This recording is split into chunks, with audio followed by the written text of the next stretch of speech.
Welcome to Let's Hear It. Let's Hear It is a podcast for and about the field of foundation and nonprofit communications, produced by its two co-hosts, Eric Brown and Kirk Brown. No relation. Well said, Eric, and I'm Kirk. And I'm Eric.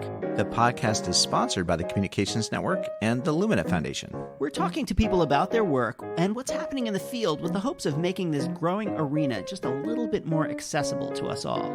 You can find Let's Hear It on any podcast subscription platform. You can find us on Twitter at Let's Hear It Cast, and you can email us at hello@letshearitcast.com. Let us know if you have any thoughts about what you hear today, including people we should have on the show. And if you like the show, please rate us on Apple Podcasts so that more people can find us. So let's get on to the show.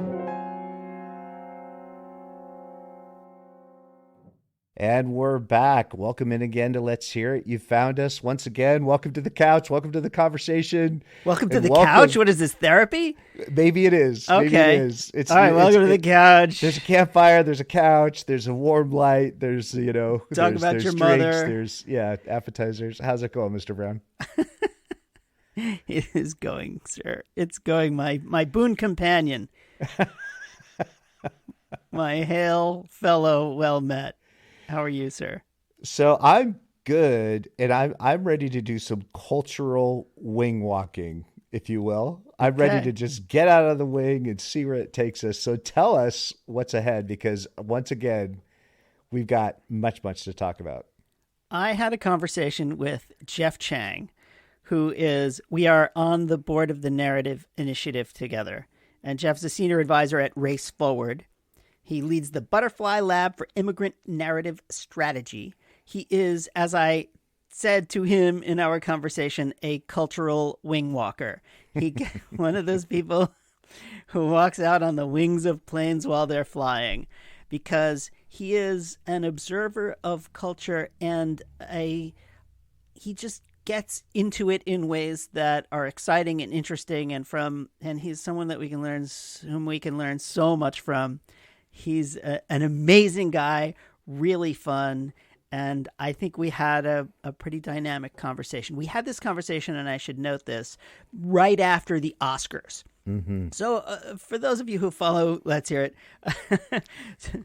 there are occasional gaps between when we do the interview and when it ends up being posted. But so this conversation happened right after the Oscars, and for those of you who don't remember, things happened at the Oscars. Chris Rock had something happen, and Will Smith was there, and his wife Jada Pinkett Smith were there and engaged in it, and it was a cultural sensation. And it's interesting because I mentioned this to someone and they had forgotten, and I'm thinking, oh wow, you got to be kidding me. But still, this may be a good time for us all to refresh our memories about what happened at the Oscars and its relationship with race and narrative and culture and engagement and all of these other things. And Jeff helps by just reading his books and speaking to him is helping me to make sense of where we are a little bit. And Jeff's many accomplishments are too numerous to even recite. So we will point you to jeffchang.net, where you can see Jeff's work and read about his background, what he's been involved with. And to find Jeff on Twitter, it's at Zentronics, Zentronics. Please find him. Please check him out. And as you're about to hear, this is quite a contributor to, a lot. Yeah. So this is Jeff Chang on Let's Hear It. Welcome to Let's Hear It. My guest today is author, journalist, and cultural wing walker, Jeff Chang. What's a wing walker? It's someone who gets on the side of a plane and walks along the wing as the plane is flying. Or, Got it. Okay. A cultural pulse taker. Are you the Zeitgeist reader? Whoa. Yeah. That's crazy. I don't know. You are way more than all those things, Jeff. So thanks so much for coming on. Let's Hear It, my friend. It's great to talk to you. Oh, it's so great to be here. Thank you. Thank you, Eric. That was a crazy introduction. I don't know if I can live up to any of that. Wing walking. If you don't walk wings in the next 30 minutes, you failed. Whew, okay. Well, let's take off. Let's definitely take off There here. we go. Well, you've had quite the journey. You've been inside the, I don't know what you would call it. Well, you were in the academy. You were the executive director of the Institute for Diversity in the Arts at Stanford University, which sounds pretty fancy.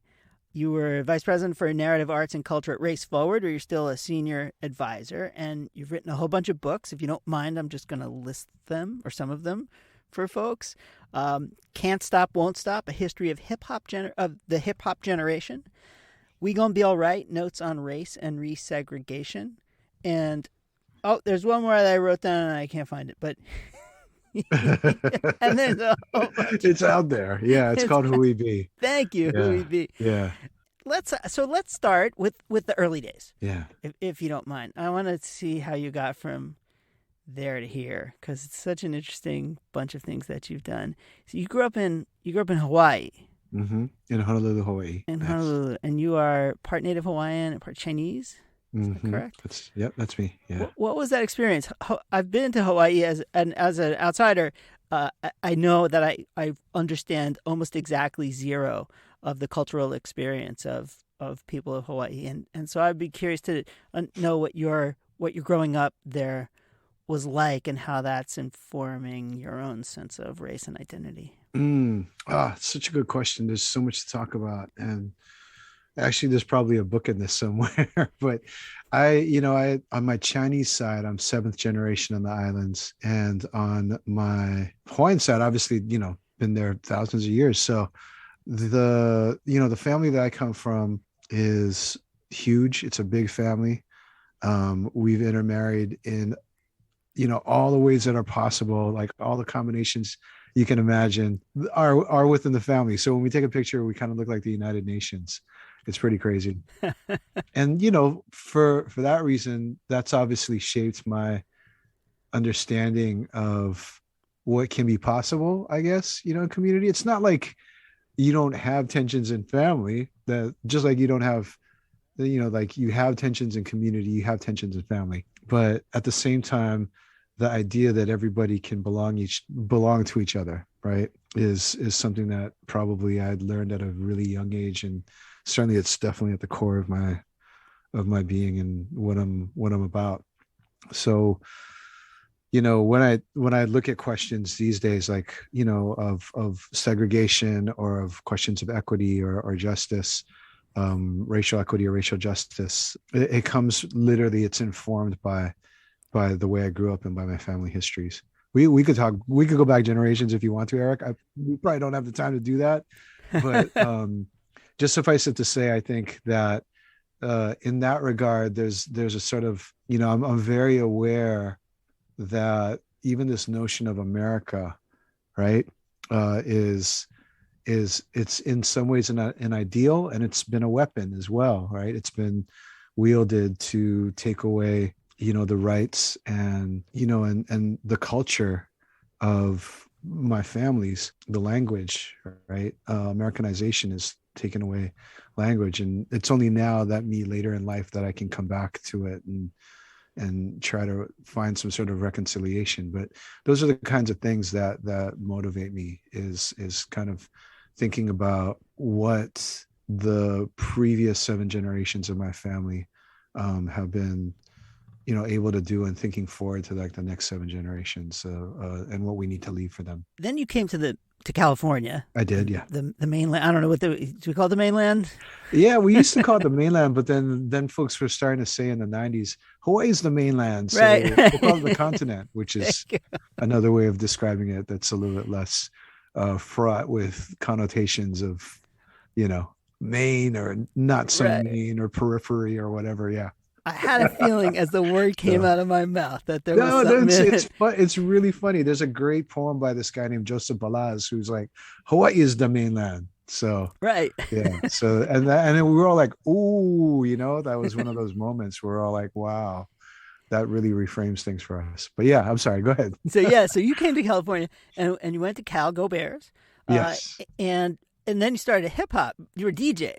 Is that right? Yeah, that's right. Yeah. You're hip hop DJ, and you started a hip hop record label. Yep. So I don't know, are a lot of Chinese Hawaiian hip hop labels, or what? Speaking It, of cultural kind of, I don't know, experiences, how came you, Jeff, to start a hip hop label? How do you tell me about hip hop? Tell me about your relationship to hip hop. oh, well, I came to Cal, and it was actually, this is going to date me, but what the heck, it was my birthday yesterday, so I have to own my middle age now. Um, the period that I came to Berkeley was during the anti-apartheid movement. So I found myself drawn into that backwards, actually. I'd always been a huge fan of music. I grew up on, Hawaiian folk music, sort of back to the land type stuff that my cousins, my older generation of cousins were into, sort of folk rock, jazz rock type of stuff that was coming from the islands. And then really started figuring out where I was going when I started hearing reggae, started hearing like Bob Marley and Peter Tosh and Bunny Wailer, and, the folks who are coming out with the roots music during the 70s. And, we really didn't have anything to claim until hip hop came out, something that was our own generation that other generations didn't understand, that got my parents angry when I played loud. You know what I mean? All the great things, right? So, and hip hop was interesting because it kind of spoke to this like intensification of the urbanization of the islands. I grew up in Honolulu in the eastern suburbs and of Honolulu, and spent a lot of time on the countryside too as well, because my grandparents are on that side of the island. But during the 80s, during the 70s and the 80s, there's a lot of development, a lot of urbanization very quickly. And hip hop kind of gave us a voice, so it was almost a pre-political voice, to be able to say, hey, what's all this stuff going up? What's all this concrete going up? I'm going to spray paint my name on it. And, when I play this stuff loud, it echoes right through, through all the streets and stuff. And it was just amazing for us to have that sound coming from New York City and Los Angeles down to us. So hip hop became the thing that I think our generation grew up on. And when I moved to the continent, I moved right into the middle of a huge, amazing scene in the Bay Area, so jump right into it. I was literally becoming a DJ, learning how to become a DJ. That was happening during the nighttime. And then I'd, wake up in the afternoon, skip math class, and, end up like on Sproul Plaza where all these protests were taking place. So that was kind of how it all came together for me. And ultimately the two kind of came together in hip hop, the sort of thing of finding our not just our sort of aesthetic voice, but our political voice through groups like Public Enemy and Boogie Down Productions, KRS-One, Queen Latifah, MC Light, all of these folks, Sister Souljah, articulated kind of the feelings that we were feeling. And that's how I came to become a DJ and to help start up a label that was called Soul Sides, with folks like DJ Shadow and Black Alicious, rest in peace, Get the Gab, and Lyrics, my friend Lyrics Born from Berkeley, and Latif, the True Speaker from Oakland. And I'm happy to say that another person in our crew, Joseph Patel, just won the Oscar for Summer of Soul. So like we had a pretty amazing crew, and those guys, taught me so much.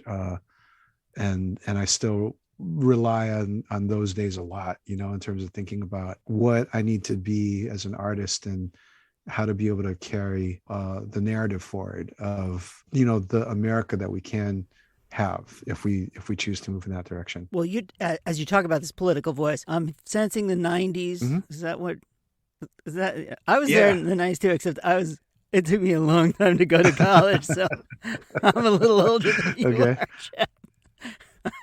I wandered in the wilderness for quite some time, but that's not. It's you were learning, man. It was part of your journey. You weren't wandering. You were finding. You were finding. I was learning. That's what it was.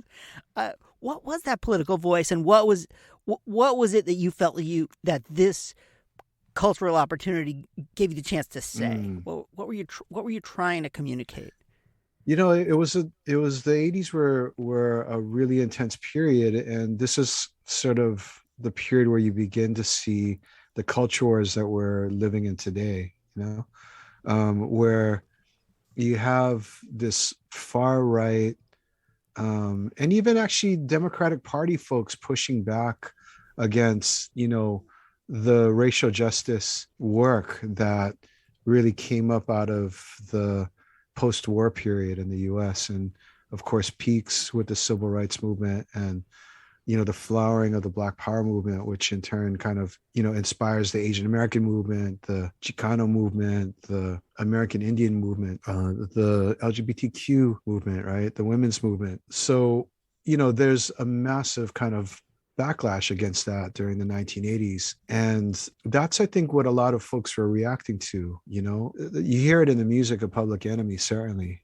And this idea of bringing back the image and the words and the teaching of somebody like Malcolm X, sampling him so that he's saying too black, too strong, and that giving us sort of a sense of agency at that moment. And I think coming out of the anti-apartheid movement, moving into confronting racism at that particular moment, underrepresentation of, people of color, as well as the lack of ethnic studies, the lack of knowledge about the communities that we come from, the rise in anti-Asian violence that was happening during the 80s, all of those different types of things, were shaping who we are. And so hip hop actually gave us a way to be able to speak to all of those kinds of things, to be able to assert a different kind of way of being against all of these different types of forces that were coming down on us. Well, it clearly had a lot of power. You were talking about how the left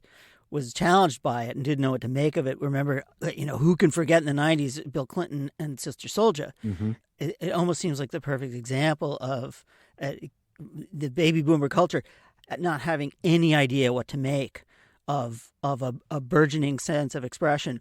That must have been a bomb that went off in either the hip hop community, but in just general progressive race politics. Sister Souljah must have been a head smacker.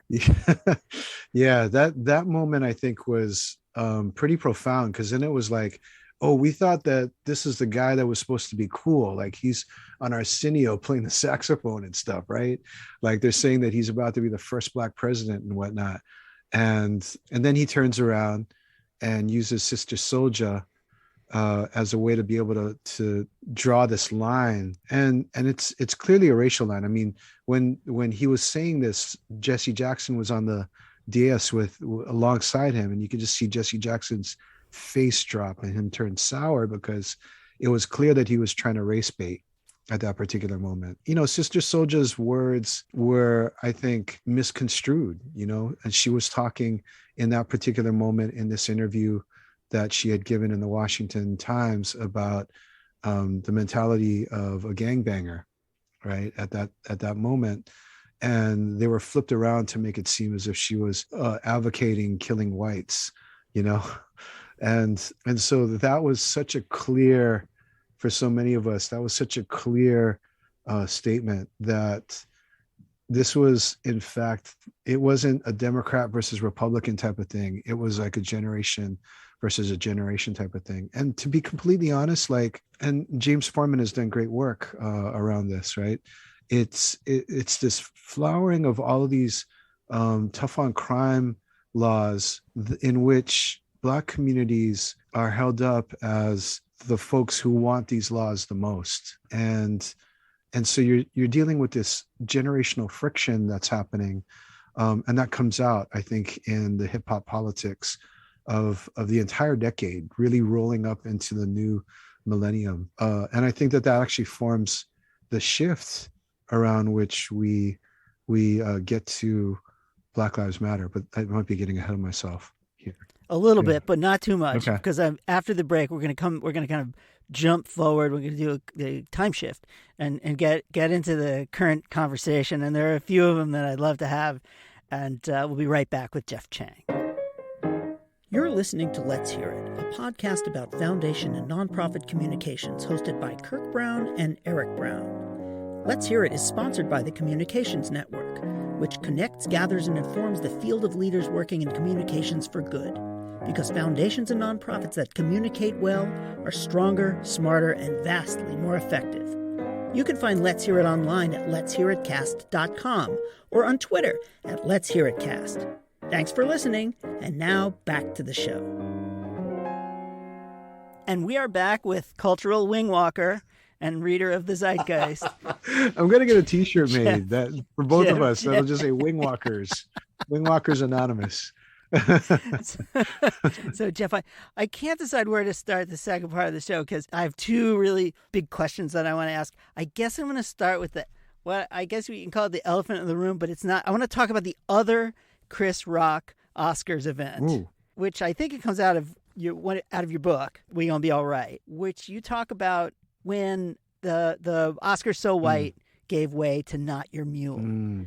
And this is like, so we're not going to talk about Chris Rock right now because there was other Chris Rock stuff to talk about that I think is so, it's such an interesting way of looking at how race and conversation and culture, they grind together in certain ways. Can you just tell the story about Oscars So White and Not Your Mule? And I think that'll help us. It may help us even understand what happened 2 weeks ago. I could be wrong, but still. Wow, Eric, it's been so long since I've actually thought about this, and I'd be really interested to kind of hear how you connect the dots to the event a couple weeks ago, for sure. I mean, that particular event, what happened was Chris was hosting the Oscars again, and he made a joke about the accounting firm that the Oscars uses to tally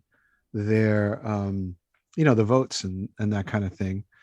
And then brought up 3 young Asian kids on the stage. And so the joke was kind of at the expense of these unassuming, like poor little, like cute Asian kids who, the joke was obviously, the laugh depended upon the stereotype of, Asian Americans being all about math and being all about, the doing the little things, being the sort of folks who are pushing their pencils around, but can never necessarily be leaders, right? So a good friend, Jose Antonio Vargas, actually calls folks out on Twitter that night. He's like, what was that about? What's going on here? And actually begins to create this conversation about race and Asian Americans. The thing about Asian Americans is that throughout our history, we've always been placed between black and white. And so there's an essay in the book called The In-Betweens, in which I kind of get a little bit more into all of this. But it's a very difficult type of position to be in for Asian Americans to try to figure out what position they're going to take. We can sit on the fence and kind of watch all of this stuff happen. And that's really just the essence and the definition of privilege, right? That we can see all of these different types of racial equity battles, racial justice battles going on, and we can just sort of like quietly opt out of that. That's really, again, the definition of privilege. Or we can throw down and say, this is what we're trying to be about. We're trying to be as white as we can be, or we're trying to be as, down for racial justice and supporting the freedom struggle that's been most, deeply articulated by the Black freedom movements going all the way back, hundreds of years. We can choose to take that side. And so this quality of being in between is literally about having the option to opt out, but the necessity to be able to make a choice in order to figure out like where we're going to situate ourselves. And so anyway, in this particular debate, Mickey Kendall, who's another Twitter, sort of avatar Black woman, calls out Jose around what he's raising, right? And is like, well, you are criticizing Black folks who are over here, are making a joke, say, that might be at your expense, but Black people are not going to be your mule. They're not using a Zora Neale Hurston reference, right? it's not about Asian Americans climbing up over blackness to get to whiteness. And, Eric, this is like something that comes up over and over again. It came up in the school board, the San Francisco school board debates, and it was an undercurrent. It's an undercurrent now that is actually happening even around the Stop API Hate, kind of movement, right? It's the question of, like, are you in solidarity with the struggle, or are you invoking, grievance in order to get over on other folks of color, particularly Black folks who paved the way for you? And so that's what I think I was trying to write about in the book. I'm curious how you think it relates to, like, what happened between Chris Rock and Will Smith. Well, boy, I'm not qualified to answer your question, but I'm going to give it a shot. Anyway. You're totally qualified, man. You're behind the microphone. Go for it. I'm here. I'm listening. Well, notwithstanding the fact that Chris Rock seemed to have been in the middle of the eye of the hurricane in these two large cultural conversations that happened on Twitter during the Oscars. So there's just that elegance. But what seemed to me that happened at the Oscars this time was a collision of gender, toxic maleness, race for sure, two Black men engaging in a conflict on the stage in front of everybody, and disability, because Chris Rock was making fun of Jada Pinkett's disability, that she has a medical condition, and all of these things crushing together. And there you saw people taking sides. Tiffany Haddish was taking Jada's side, saying, and Will's side, saying, like, that's okay, you stand up for your women, and so on and so forth. So you ended up with this almost a triangulation of cultural conflict that is going to be very hard to untangle, and for which there feels to me to be no elegant solution. And people say, well, it's complicated. It is. And again, this is why I feel like I have very little authority to speak. But these are, it feels to me like folks are being asked to take a side in a sense that it feels like they were being asked to take a side back then as well, which is, which side are you on? Am I your mule? Am I not? Where do you fit in the racial pecking order, or in the social pecking order, or in the gender pecking order, or in the ability, that sort of thing. So as you can tell, I do not have an elegant answer to your question, but it feels like a lot of these themes are colliding and coming together in a way that feels reminiscent. It's a callback to that. Yeah. And I don't know, you're the cultural zeitgeist man. Well, I mean, tell me I'm wrong. No, I think you're right about all of those things, and about, like, the explosion of that particular moment, has to do with all of these different types of issues that need to be unraveled. And, the problem, I think, in the way that we think about things is everything is so binary. Everything's so on, off, 1, 2, 0, 1, I guess you should say.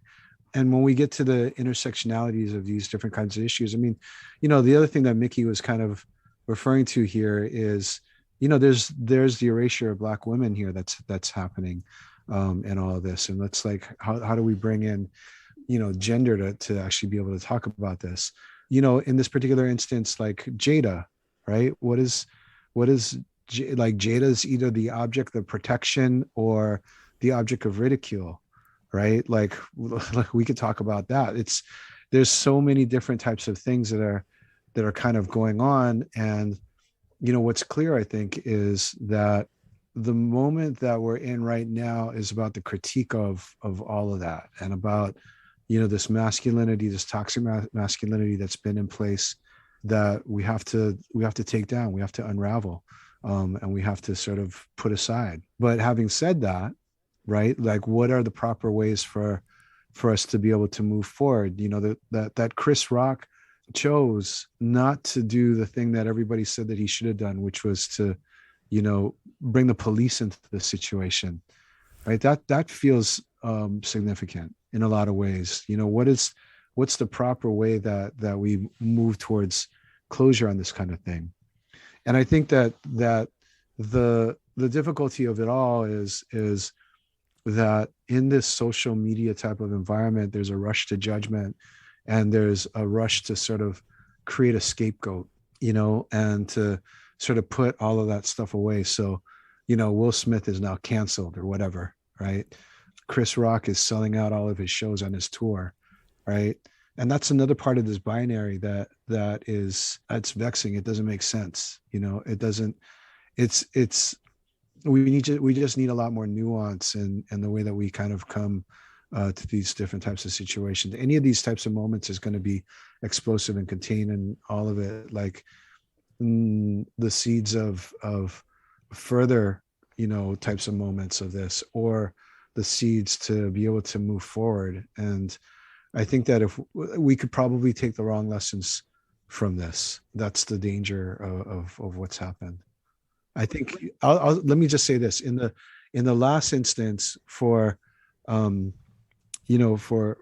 the Not Your Mule example, what it led to was, like, I know Jose, he's one of my dearest friends. I love him so much.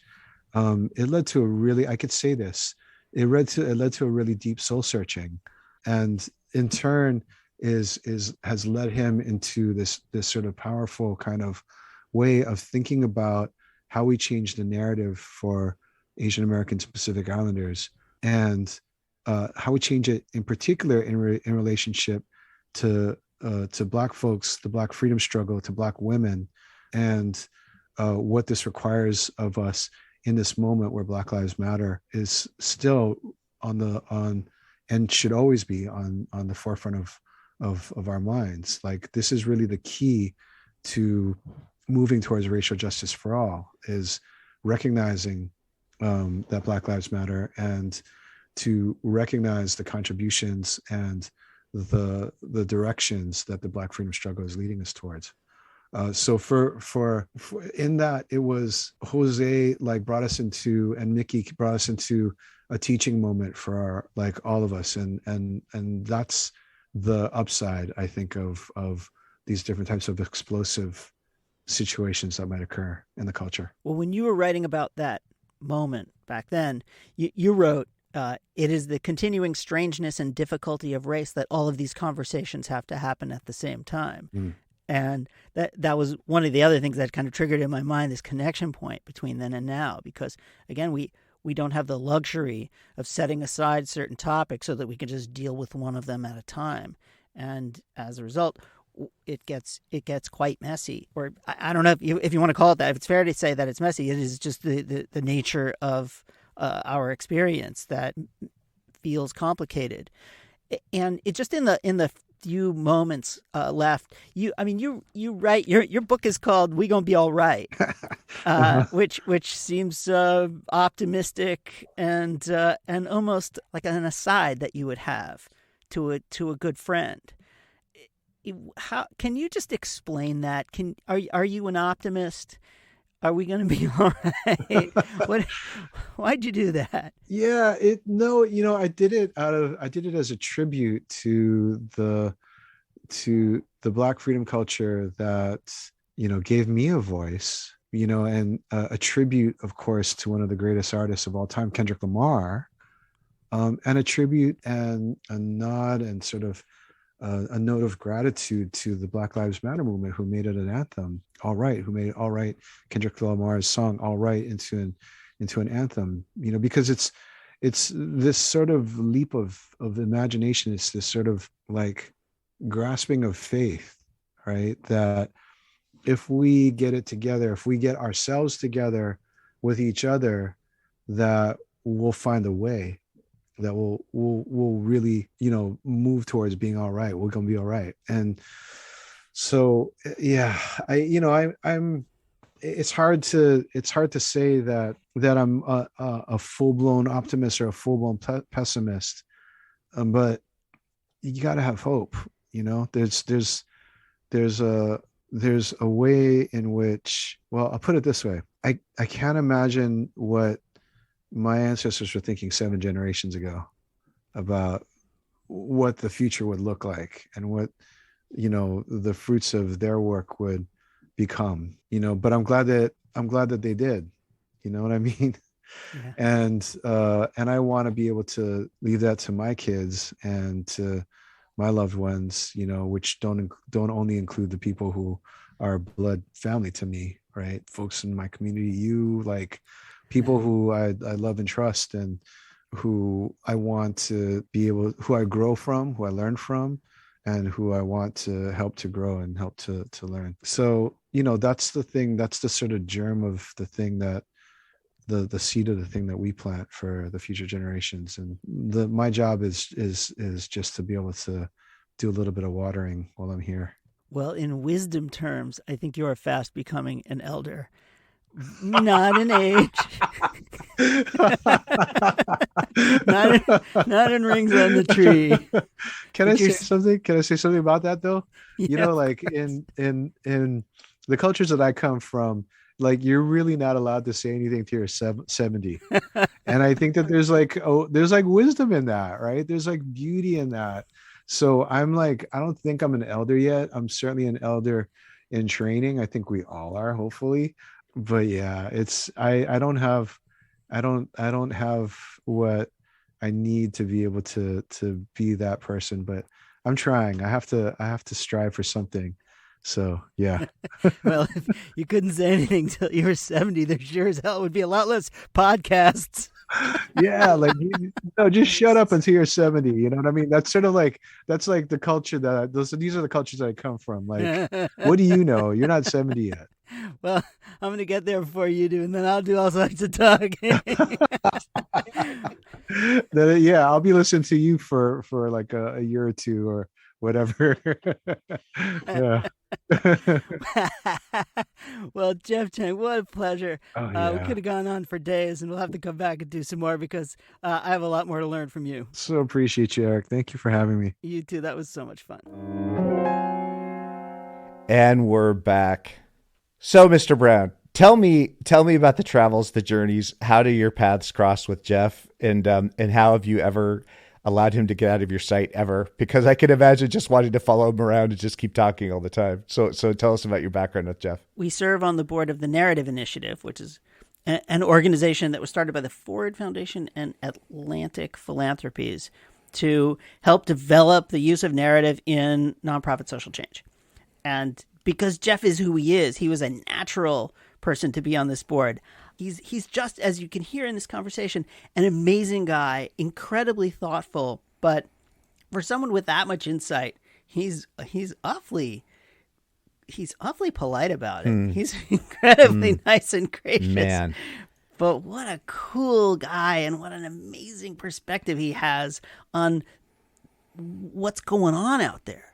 Well, and one of my favorite things about all these many people that have been on the podcast at this point, this piece that actually feels really consistent across all of them is how different their journeys have been to get here. And the here I'm going to talk about is communication, system thinking, narrative, how we pull these pieces together to support change. And I feel like Jeff has given us like one of the most interesting journeys. Jeff brings this perspective, and then he's pulled together all these different experiences, and hip hop becomes the starting point. I just want to hear every single thing you have to say, and then I want to follow every single thing you've done. But tell me about that part, because I feel like for Jeff, this idea that it's almost like this series of creative expressions and creative exercises, one after the other, that run the gamut of all of the work he's done.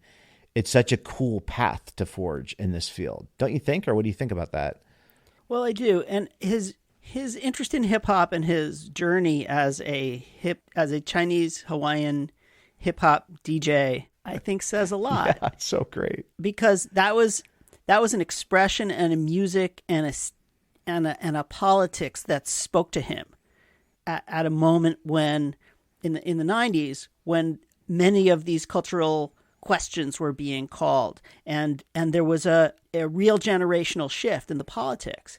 And I think that his ability to synthesize that, to learn from it, and to interpret it is something that we need more of. Mm-hmm. Pick up his books, because they're really, really interesting. Yeah. When he told the story about Chris Rock's kind of previous foray into cultural excitement at the Oscars, for me anyway, I saw, wait a minute, it was just a couple of weeks ago that Chris Rock was back in it. Yeah. But these two episodes are an expression of how our culture, I don't know, how it looks at race and now, of course, gender and ability in ways that I think we all need to find meaning out of it. Mm-hmm. And the fact that he's willing to wade into these conversations and to try to better help us better understand them is just another reason why we need more Jeff Changs in the world. But it's also a way to help us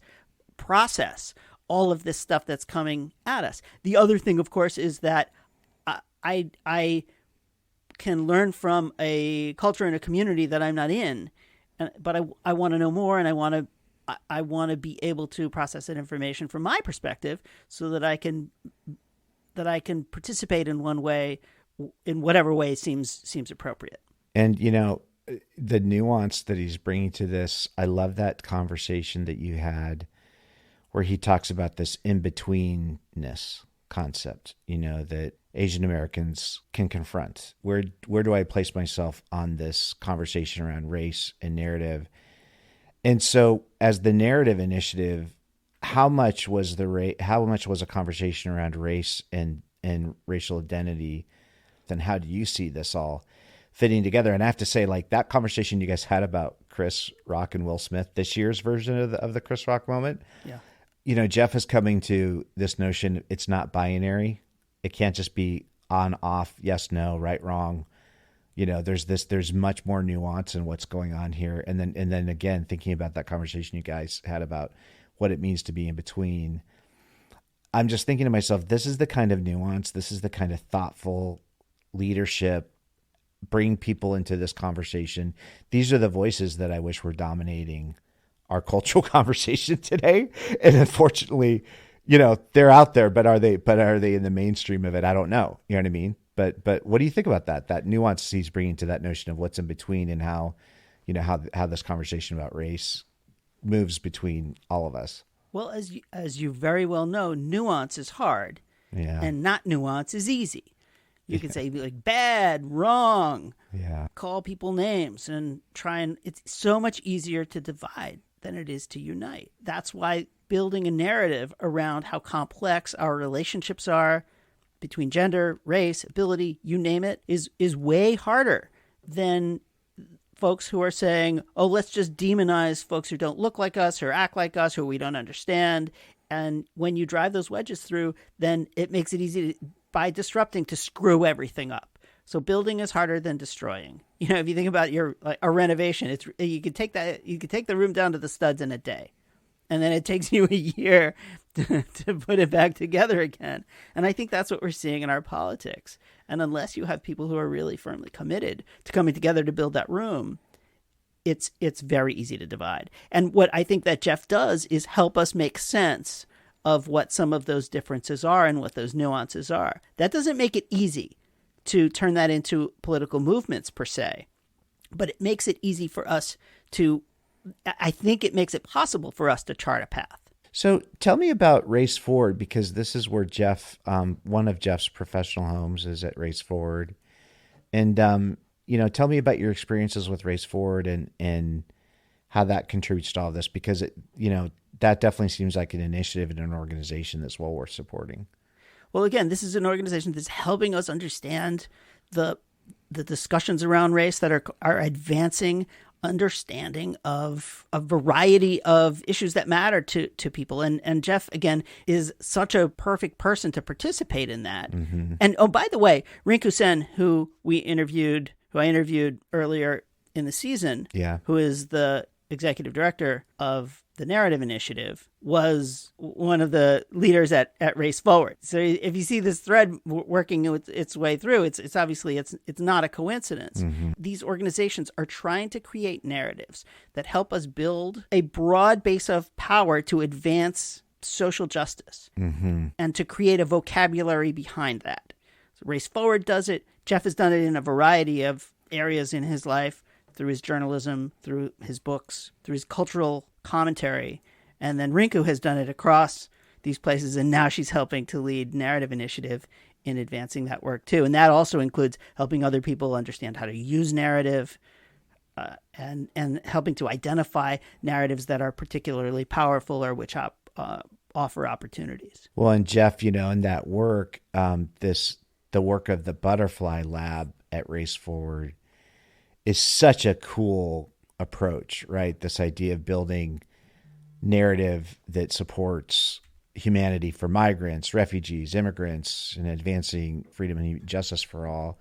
And if folks want to check out some of the work that's come from that, the Butterfly Project has actually created a narrative toolkit, a narrative design toolkit that folks can get their hands on. And I would be curious, Eric, I mean, give me your take on narrative design. And is narrative design almost an upscaled version of communications planning? You know what I mean? Like is it how would you place narrative in the continuum of this entire set of things that we're talking about?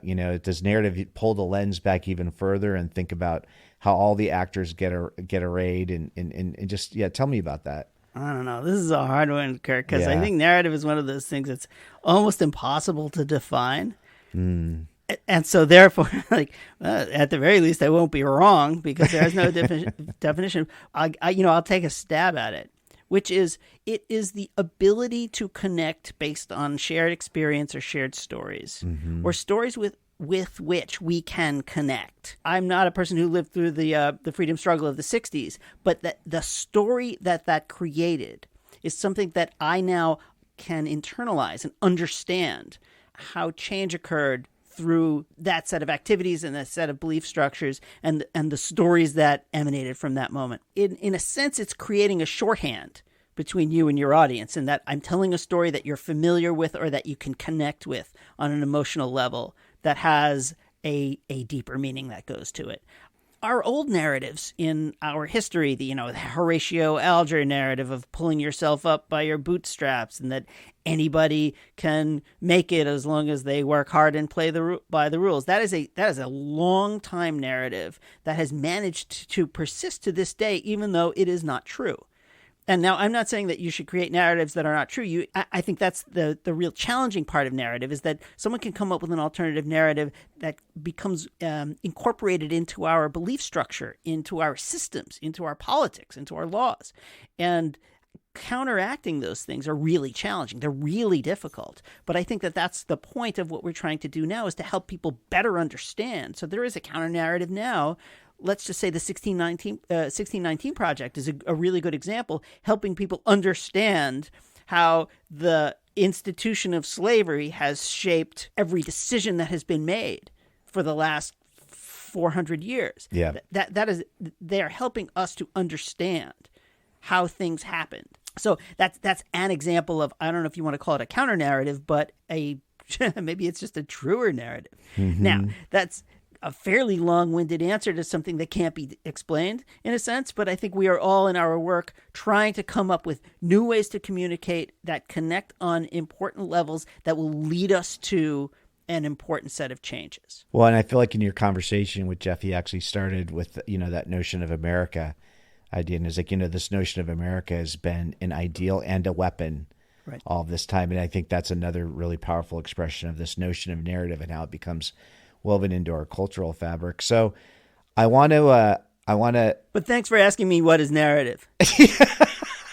Well, we're going to keep coming back to it, right?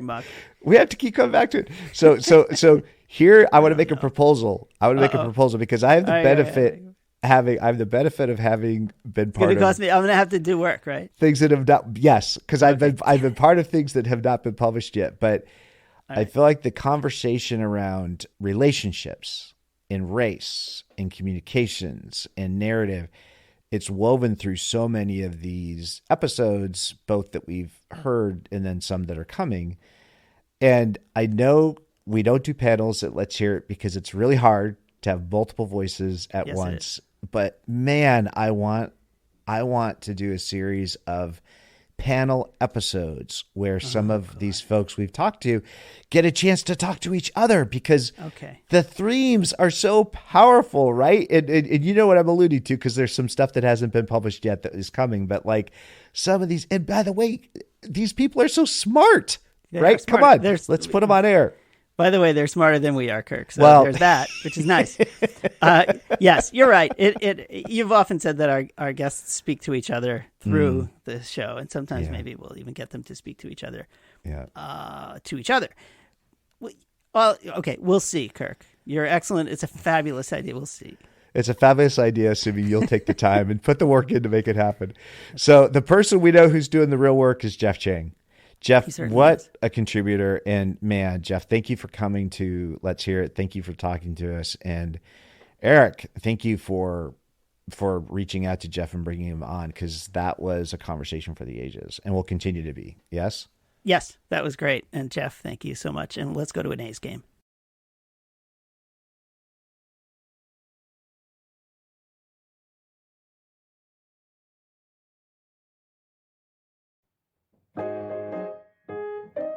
Okay, everybody, that's it for this episode.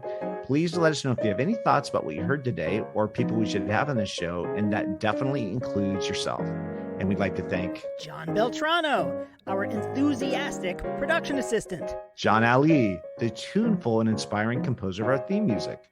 Our sponsors, the Communications Network and the Lumina Foundation. And please check out Lumina's terrific podcast, Today's Students, Tomorrow's Talent, and you can find that at luminafoundation.org. We certainly thank today's guest, and of course, all of you. And most importantly, thank you, Mr. Brown. Oh, no. Thank you, Mr. Brown. Okay, everybody, until next time. Let's hear it.